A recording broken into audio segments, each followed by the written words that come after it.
Hi, welcome back to AutoReview. My name is Patrick and today I'm presenting you the 2018 Lexus RX450h F-Sport all-wheel drive.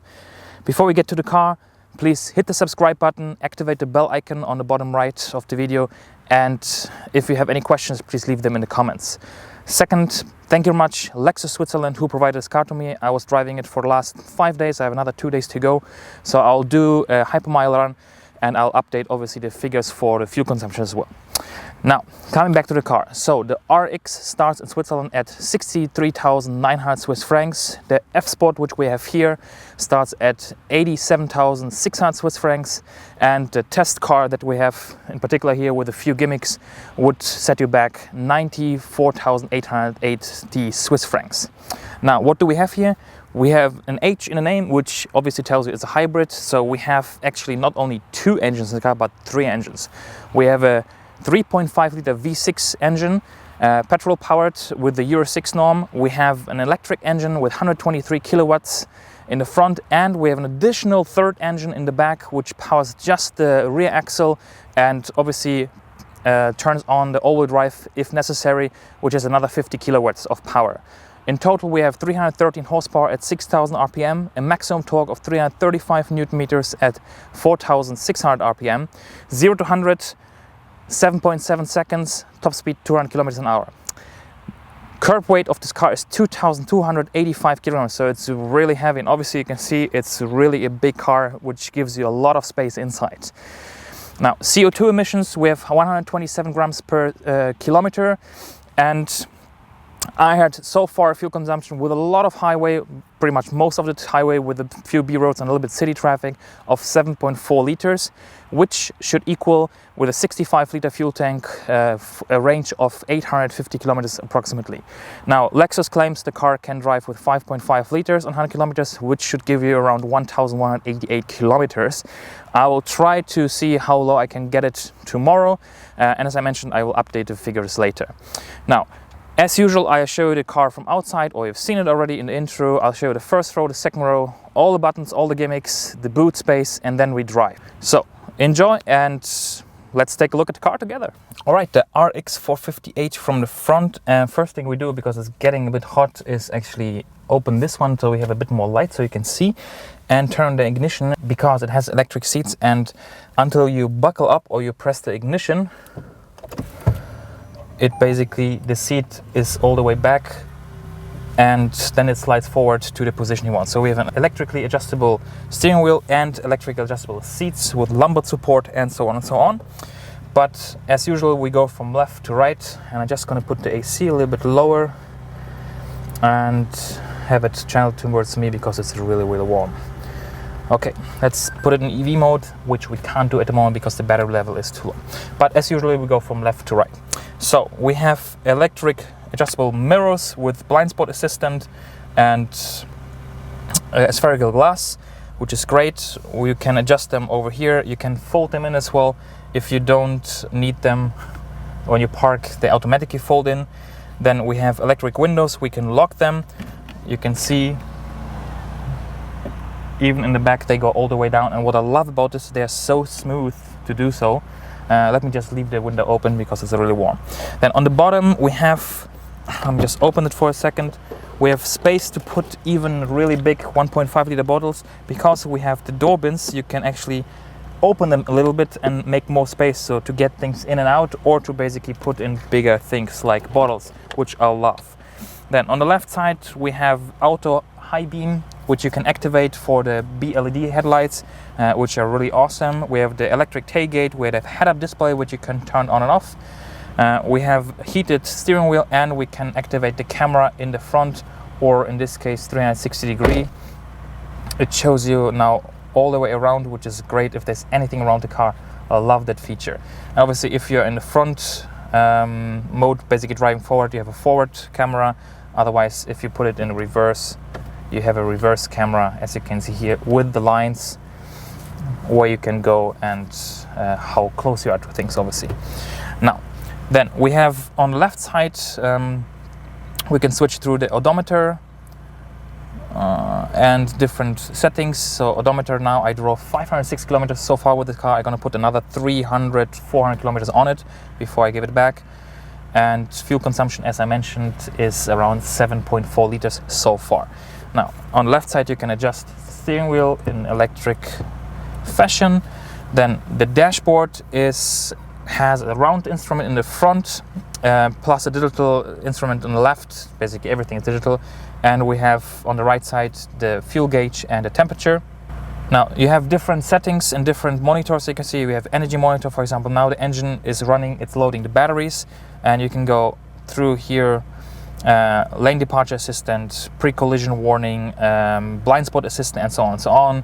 Alerts of the car, the front radar. You can adjust the setting on how far in 3 settings or how close you want to have it. Radio, navigation, and information. And then you can go always through with G-force meter. Looks a little bit like an egg that you just throw in the pan. Then you have tire pressure, how much power goes to the front and rear wheels, when you're supposed to take a break, and so on, and obviously fuel consumption. And in the middle you can change on this side from Eco to normal when you press in the middle, to Sport S and Sport S Plus. Now I have it in Eco. For the fuel consumption, obviously hybrid car is more for fuel consumption than for performance, but 3.5 liter V6, 313 horsepower with an electric engine in the back as well to power the all-wheel drive. You can drive it fast as well. On the left side we have the buttons to go through the radio station, modes to switch between USB, phone, or radio, for example. And you can have as well the call on and off button. On the right you have the buttons to go through the menu, go back, a lane departure warning, and the radar system, plus the cruise control. One point is the cruise control only starts at 45 kilometers per hour, and you can't set it in 1 kilometer steps. You have to cheat the car a little bit. For example, when you want to drive 83 kilometers an hour, you have to drive 83, engage it, and then keeps it 83. But if you go up and down, it goes to 85 or 80, so always 5 kilometer steps.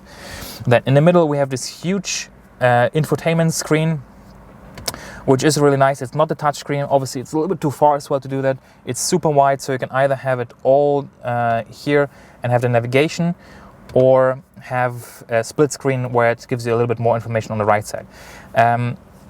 I would have to criticize this navigation system or this thing because of, one is the resolution or how the navigation looks like. If you're seeing, for example, BMW, Audi, Mercedes, and so on, then you see that they use Google Earth, they have much higher resolution, much more detail. It just looks a little bit fresh, more fresh, even though it's a new car. It looks a little bit dated, I have to say, unfortunately. Now, what I really like is the touch here with the manual clock. I like that. And then we have quite a lot of plastic in the middle, and we have a lot of buttons, which as well doesn't really fit the luxurious trim level, because we have super nice leather here, we have the super nice roof line, which is awesome, and then this kind of doesn't fit inside. We have a wireless charging for a phone. For example, my iPhone 6 Plus doesn't support that, but my iPhone 8 or my wife's iPhone 8 does. You just put it here, you can turn on and off. We have a 12-volt power socket here, and then if you fold this down, you have a SD card slot or micro SD card slot for the map. We have auto hold function for the electric parking brake. We have, what I love is actually heated and ventilated seats in 3 settings for driver and passenger, and we have auto function, so this car actually measures how hot or how cold it is and accordingly sets it for you. So now the seats are cooled, which is a great feature. The 6-speed automatic gearbox, or actually it's not an automatic, it's a CVT, which is something you either love or hate. It depends on what style of driver you are. If you're very sporty, it's not so much for you. If you're very relaxed, actually it's pretty good. Then we have shortcut buttons for the map and the screen here, and we have this, well, rocker, I would say, which is a little bit difficult to get used to, and sometimes you're trying to get to something and you skip that one. You really have to get used to this thing. It's not that easy, to be honest. You have an enter button here, and you have an enter button here on the right and left. Then a little compartment which you can open, which actually doesn't fit anything bigger than an iPhone 4 or 5 pretty much, And this is one thing that as well a lot of car manufacturers do. The cars obviously have a lead time of being developed and released, which usually is like 3-4 years. And I guess when the car was developed, iPhone 4 or 5 was the top-notch phone at that time, which would fit here. But this one doesn't. Then one thing I really love is we have the cup holders here, and what you can do is, for example, you can see here now, I can push it in and then make the cup holder deeper in case you have a bottle that's open or coffee or something bigger, and if you push this then it comes up again. I love that feature. Then to change the modes here, as I mentioned, Eco, Normal, Sport S and Sport Plus. You can switch to EV mode, depends on the level of the battery. And you can drive in EV mode up to 55-60 kilometers an hour. If you obviously go down, it goes into EV mode. If you go down a slope or something, or a little hill, and in the city you can drive a few kilometers in EV mode, depends on how fast you are, but you have to be really gentle with the throttle. Here, when we open it, we have another 12-volt power socket, 2 USB ports. You can remove the tray here if you have something inside, and it's pretty deep, so you can put a lot of items inside. Then you see here we have a compartment, for example, for like a book or something like that. When we open the glove box, we have very thick manual as usual, and as well we have a really nice covered inside, so do not put any drinks or open stuff as well. Seats are super comfortable, give really good side support, electric adjustable as I mentioned. We have a sunroof or panorama roof, which you open, it goes all the way in the back. However, when you either open it like this, which is very quick, which I like, or if you open it all the way, it's great, you don't have to keep it hold, but it only opens this much and you can't bring it further in. And then obviously the rear view is obstructed with the frames. I wish it would have been able to open further. Now let's close this. Let's close this as well. Then sun visors with illumination, and a little detail as well. What I always love is you can extend this. So you can see here, you can basically close that cap, which a lot of German car manufacturers are not able to achieve. I don't know why. So overall, very nice, very comfortable to ride as well, which you're going to see later. And now let's check the second row, the boot, and then we can drive. All right, so the RX450h from the second row. And usually I tell you the seat is adjusted to me, which it is. However, if you leave the car and you've seen it already, it obviously slides back and gives the driver a little bit more space to get in and out. But nevertheless, even though the seat is in the back, look how much space I have. So this car is really massive with a lot of space. Now you can see the door opens really wide. You have to be careful when you open it that you don't hit the car or a wall next to you. Let me just close it. And you see as well we have the integrated sunshades, which is something I love. I think every car should have this. And obviously this way it fits all the way. If you have small toddlers or anyone in the back who is a little bit sensitive to the heat or the light, is a great thing. In addition, obviously we have tinted windows all the way around B-pillar to the back. And we can obviously put up the net, and obviously it covers pretty much the entire window. Then we have this metal parts like we have in the front, electric window. I forgot to turn on the ignition, but you've seen it from the front that you can open it. We have the door bins, which fit smaller bottles. On the rear side of the front seats, we have this rubberized compartments where you can put small items, and you have plenty of leg room. Now the seats are electric adjustable in a sense of that you can fold them down, but you can misuse them as well to adjust the seat a little bit. Let me just see if I can do that. Now you can see here a little bit more leaning towards the back or in the front, and you can trick it a little bit. You can see here. Now let's see if it's going to turn off or not. No, so it's not in a lock position, so it has to be like that. Okay, headroom, you see I'm 184 tall, I have plenty of headroom, and I really love the head linen, which is amazing. We have a handle and a hook. We have an armrest which we can fold down, which is a nice height. And what I love is we have cup holders, however not adjustable, so you have to see that they fit. And we have a little compartment, which is always great if you have kids and smaller toys. Then headrest, you see, this is the highest that you can get. In the middle, obviously you can't be that tall, I would say 150-ish. What I love is we have no transmission tunnel whatsoever, so you have pretty much all the space that you need here. We have heated seats in 3 settings for the outer passengers. We have ventilation, however, no 3-zone AC, only a 2-zone. And we have a 12-volt power socket plus a little compartment on the bottom where you want to put small items. Isofix left and right, 3 3-point seat belts, and reading lights for the passengers, as well as when you open the doors, obviously. So that's it for the rear. Let's take a look at the boot. All right, coming to the rear and side of the RX450h, and I have to say I do like it. I like when cars look different, because nowadays pretty much a lot of cars look all the same. The only difference is the badge, and the Lexus here stands out, and that is a feature that I have not seen before, which is interesting. Okay, so let's open the boot first and get to the boot. It seems like when you touch the boot or tailgate, the lid opens. Interesting. Now, what can I tell you about the boot? 519 liters up to 1,612. If you fold down the seats, you see loading height is pretty high, but we have a protector here, which is aluminum, for the outside as well as the inside. Then we have the cover here, which is a little bit cumbersome because it's a little bit fiddly sometimes, as you can see, to put it back in. It has no rails on the side that actually let them slide the way you want. Then we have a hidden compartment below, which is pretty big for some small items, for example, the vests. And we have another compartment in the back, but you have to take everything out basically, which is pretty deep as well, which is good. And on the left side we have a compressor kit and the tools to basically change tire. And what I like as well is you don't have to stand here and manually do the seats. You just have the buttons here, you press it, hold it for a moment, and then basically they go all the way up to the front, and basically you get the boot adjustment and get them bigger. So let me just see if it's flat. Does it do it?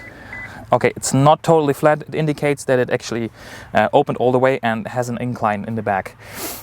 Same going up again. You hold it for a moment and basically it goes all the way up.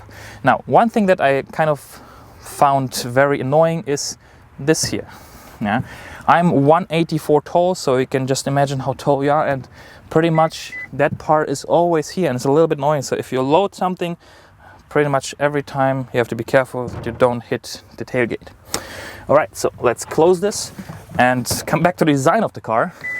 Obviously it's an electric tailgate, and you can as well do that with the key. You have a button for the tailgate.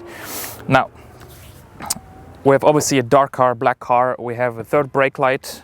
We have the lights which are red and white, which I like, a little bit of chrome, and the reverse camera, which is not hidden, so actually it gets dirty when you drive around in rain, and you can see the car is a little bit dirty.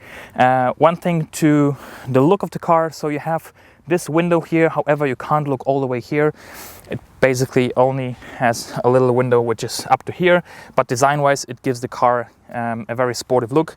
We have this part here that goes above the light. And if you look at the car from the side view, you see that the wheel covers are actually kind of edgy, so they're not round. You see that here it goes pretty much down and gives it a very special look. I like it. One thing that I liked a lot as well is you have sensors in all 4 door handles. So most of the car have keyless go, where you touch the handle in the front and then the car opens, but not in the back. Here you have the same thing for front and back, which is great. And we have as well this 3D look of the rear lights, which stick out a little bit, which I like. Now, obviously the car is massive. I mentioned 2,285 kilograms weight, and it's really big. So I'm gonna give you the figures of how long, wide and tall the car is on the bottom now. All right, so that's it for the car. Now finally we can go on the road and I can tell you what I think about it.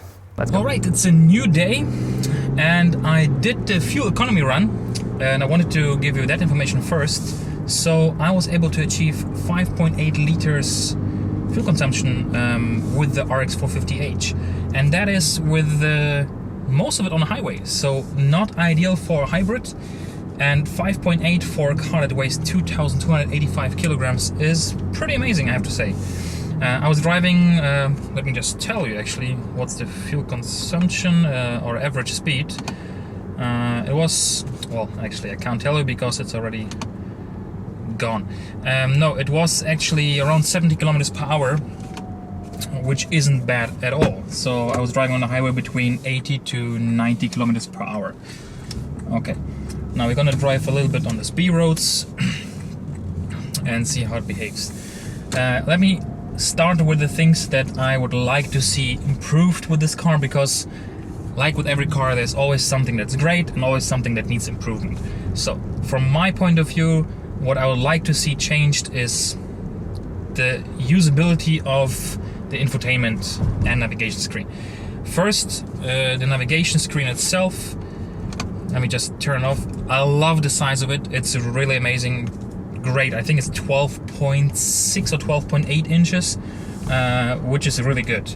Now, what I don't like, and you'll see this in this camera now, is the resolution and the look of it. It looks like it's 2014, to be honest. It doesn't look 2018. And I would love to see Google Earth implemented. I would love to see higher quality graphics, more resolution, 3D buildings, and so on and so on, which this car doesn't have, or at least I was not able to find it and adjust it. At the same time, yes, you get used to this thing, to this kind of mouse style navigation. If you go through here, it works, you get used to it, but it's not very intuitive in a sense of where to find what. You have to like kind of go through it. Shortcut buttons, only menu, back, and map, which would be great if it would have shortcut buttons for the other things as well. What else do we have here? We're gonna go on the highway now, and overall the engine is great. I love the engine, I love the hybrid system, but the car is just way too heavy, and having an F Sport, which is like the sporty version of the RX450h, it's not as sporty as I would like to have it. The engine picks up great, 7.7 seconds to 200 kilometers per hour, more than enough, to be honest. But I don't know if I would like to drive that fast with this car, because I was driving some mountain roads or like passes between Interlaken and Thun, and you can only drive like 80 kilometers per hour there, but they are quite sharp corners. And now we're gonna go into the corner. Let's see if you can see it. Well, obviously everything is flying left and right here, but you obviously have a lot of body movement, right? Body roll, and you don't want to go fast with this car, even though the engine could do it. Now we accelerate. Obviously we have to be careful because now there's a car in front of us. So the engine sounds really good. I like the sound of it, and it picks up very well. Even works with the CVT, which usually it doesn't, because CVT is more for relaxed driving, but it works. But it's heavy. I mean, you can't deny 2.3 tons nearly, plus passengers, plus cargo, and so on and so on. So let's just put cruise control in. Then another thing is the assist systems. The car has everything: front radar, blind spot assistant, and lane departure warning, and active lane departure assistant. You see it does it, but this is already too much. And the thing is, it only does it for 10 seconds. Compared to, for example, BMW, the 5 Series does it for 50 seconds to 1 minute. Obviously, not everyone likes this, but I would like to have it helping more. I would like it to help more. These are pretty much the points that I think are worth improving, because then it would make the car really good. Now, what I like the looks, to be honest. I do like German cars. I like a lot of cars. I don't have a particular taste, but what I prefer is when the car stands out from the crowd, and this one does. A lot of German cars, if you would take the badge away, you could just slap any badge on it and it would be pretty much the same. So swap Mercedes, BMW, Audi with Mercedes, more or less, right? They all have some kind of family look, but at the same time they have as well, well, how can I say that? They have as well something not very unique. Now, this one with this huge grille in the front is totally different. The side looks totally different as well, and this is something I like. So it's really great to see a car that looks totally different. Now, What I like as well is the seats. I love that it has an auto function for the cooling and the heating of the seats, which is the first car I actually see this in. Usually you have to tell the car to do that. Here it does it. So like the automatic function for the air conditioning, it has the same thing for the seats, which is great. Now, I love the small little gimmicks. One I already mentioned to you, just how to extend this one. Because you always find yourself in a situation where the sun is exactly in this little gap there. No problem here. The door bins, extendable, love it. The cup holder here, that you can actually make it larger or basically deeper to have drinks which are taller, for example, that they don't fall over. And overall, the comfort of the ride is just awesome, really. It basically drives through like a hot knife through butter, as you would like to say. What I would like to see as well is it has the EV mode and it works perfectly. It does itself, everything it has to do. You don't have to worry about it. You can't actually do anything about it, really. Only if your battery is fully charged and you're in low speeds in city traffic, then actually you can switch or force it into EV with the EV button here. Other than that, you can't do it. EV is maximum up to 70 kilometers per hour, what I discovered. And so if it's lower than that, it works. If it's higher, it doesn't. One thing that I actually discovered is, because we have a lot of hills going up and down here, and this is actually in Bern in Switzerland, in case you would like to know. And today in the morning when I was driving, actually, going uphill, rather than the battery helping, assisting the engine is doing the same thing now. We're going a little bit uphill, the engine is actually powering the wheels and charging the battery. And I don't know why. It actually is the exact opposite of what I would think it should do. Going uphill, the battery should support the engine to reduce the fuel consumption. Going downhill, the engine should charge the battery because it needs less power and the power can go into the battery to recharge it. Not quite sure why it's like this, but it does it sometimes, but sometimes goes back and forth. What actually is great about the RX450 in Switzerland is you have 10 years or 100,000 kilometers, or whatever comes first, free service. You don't have to worry about anything, pretty much. You have a 3-year, 100,000 kilometer warranty, and you have a 5-year, 100,000 kilometer hybrid drive warranty, which is pretty good. So if you don't drive too much, let's say you're driving 10,000 kilometers, which would be little, right? Would be 800 kilometers a month, in case you need a car like this. You pretty much don't have to worry about for the next 10 years for this car, right? For service. And that is peace of mind, right? Then space is a lot. You have a lot of space for the passengers. What I love as well, you have no transmission tunnel whatsoever, so even the person in the middle can put the legs down where they're supposed to be. However, you're limited by the height of the headrest, right? Because it only goes to, well, approximately like this, which is like 150-ish. You have charging ports here. You have a 12-volt power socket here. Well, one thing that's missing in the back actually is you have no USB ports.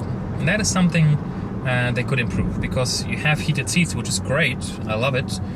But for a car that is so advanced in technology, I believe you should have USB ports in the back. Well, electric adjustable steering wheel and the seats, which are great. I love it. Head-up display is really nice. And because you don't have an RPM gauge, you just have the digital speedo here and some kind of power charge echo indicator. If you have the head-up display, which is an option, you'll have an RPM gauge in the head-up display, which is nice to have. As well, when you basically go somewhere, it kind of has an animation where it fills the arrow with blue, where you're basically supposed to turn now. So you know that, which is nice. And obviously you can adjust a lot of things in the dashboard as well. Now, last point that I would like to mention as well, where I would like to see a little bit different materials, is the center console. Here is all soft touch, leather, stitching. The leather on the seats is super nice, comfortable. This looks okay, but this part would be nice if it would be either leather wrapped or wood or Alcantara or carbon fiber or something like that. Would just upscale the car so much more, to be honest. And that's pretty much it, I have to say. So overall, it was really nice to drive this car. It was very comfortable. I rode it now for 624 kilometers exactly. I have another 50 to go home and tomorrow another 100 to return it. So I'll return the car with around 800 kilometers. And it was a joy. As I mentioned, with the fuel consumption of 5.8, if you can keep your throttle easy, right foot on the throttle, and if you use it more in the environment where it's supposed to be, which is basically city traffic, I reckon you can drive it even with less than that. So because a hybrid lives from stop and go, from recharging, from recuperation and so on, or if you just take it very easy on the highway, you should be fine. I just hit traffic now, which is kind of a city environment, but that's too much traffic as well. Again, with 5.8 liters and a 65 liter fuel tank, you theoretically should be able to achieve more than 1,100 kilometers of range. Now, for example, we're driving EV, battery is like 3/4 full. We're going down a hill, now the battery is recuperating, recharging, so that's all good. Well, thank you very much for watching. I hope it was informative for you. You have some better insight. One thing I forgot is the Mark & Levinson stereo, which is really good. Let me see if I can find a song now for you. Unfortunately not, we have some blah blah.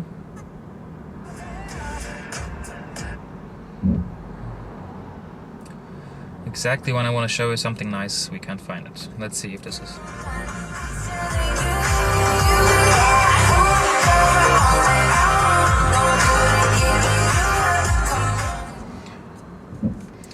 It's actually pretty good, and you can get it really loud. Okay, but that's pretty much it. So I hope you enjoyed it. If you have any questions, please leave them down in the comments. And thank you very much again, Lexus Switzerland, who provided this car to me. I hope we will be able to do some more reviews in the future, maybe as well Toyota and more Lexus. If you would like to see more, please hit the subscribe button, like it, comment below, and share the video as well. Wish you a great day, and see you next time.